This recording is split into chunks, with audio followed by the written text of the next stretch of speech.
शिवसेना उद्धव बाळासाहेब ठाकरे पक्षाच्या वतीने आज आमच्या सगळ्या पदाधिकाऱ्यांच्या वतीने पेट्रोलचे 3 रुपये आणि डिझेलचे 3 रुपये दरवाढ झालेली आहे आणि त्याचबरोबर सीएनजीची काही दिवसापूर्वी दरवाढ झालेली आहे, गॅसची दरवाढ झालेली आहे आणि या सगळ्याचा निषेध करण्यासाठी आम्ही हे आंदोलन करतोय.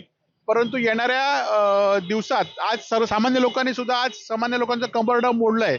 आज मोदी सरकारने विरोधक सुद्धा शिल्लक ठेवले नाहीत आवाज उठवण्यासाठी आणि जर आपण हे केलं नाही तर मोदी सरकार 15 ते 20 रुपये डिझेल आणि पेट्रोल दरवाढ करणार आहे आणि त्यांना इशारा देण्यासाठी हेच आम्ही आंदोलन केलेलं आहे.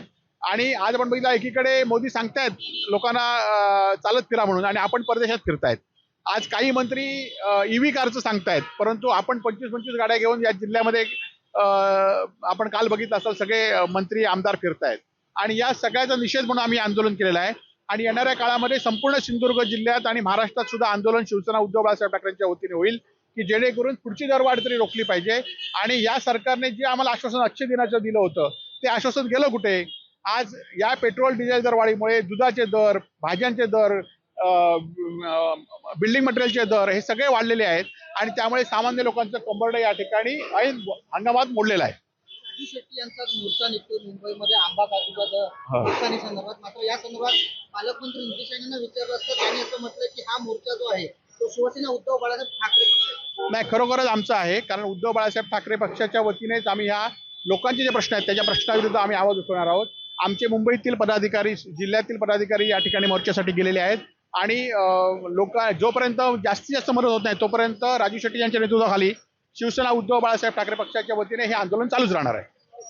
मोदी यांनी आवाहन केलं होतं की पेट्रोल आणि कमी वापरल्यानंतर ईव्ही कार आणि टाटाच्या गाड्या बऱ्याच मंत्र्यांनी नाही, आपण बघितलं आपण काल ईव्ही कारचे एकाच मंत्र्याकडे 2 मंत्र्याकडे एकाच नंबरच्या ईव्ही कार होत्या आणि आज कालच या जिल्ह्यामध्ये आमदार, खासदार आणि पालकमंत्री होते, 25-25 गाड्या घेऊन फिरत होते आणि त्यामुळे मोदींच्या ह्याला कसं आश्वासन. आणि आपण आशिष शेलारने बघितलं असेल कशी खिल्ली उडवली आहे, त्यामुळे लोक खिल्ली उडवत आहेत, आपण परदेशात जात आहेत आणि लोक रस्त्यावर आता लोकांचा उद्रेक कधीतरी या भविष्यात या ठिकाणी होईल.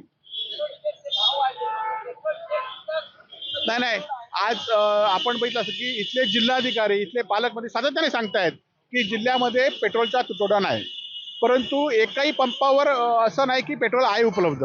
आज गॅसचे तर लाईन आता इथे पण इथपर्यंत लाईन लागली आहे आणि त्यामुळे एकीकडे जिल्हा प्रशासन सांगतायत आणि जिल्हा प्रशासनाच्या याला सगळ्या रस्त्यावर मात्र हरताळ पसरलेला आहे आणि त्यामुळे या आंदोलनात आज जरी आंदोलनात लोकांनी सहभाग झाला पाहिजे असं आमचं लोकांना आव्हान आहे.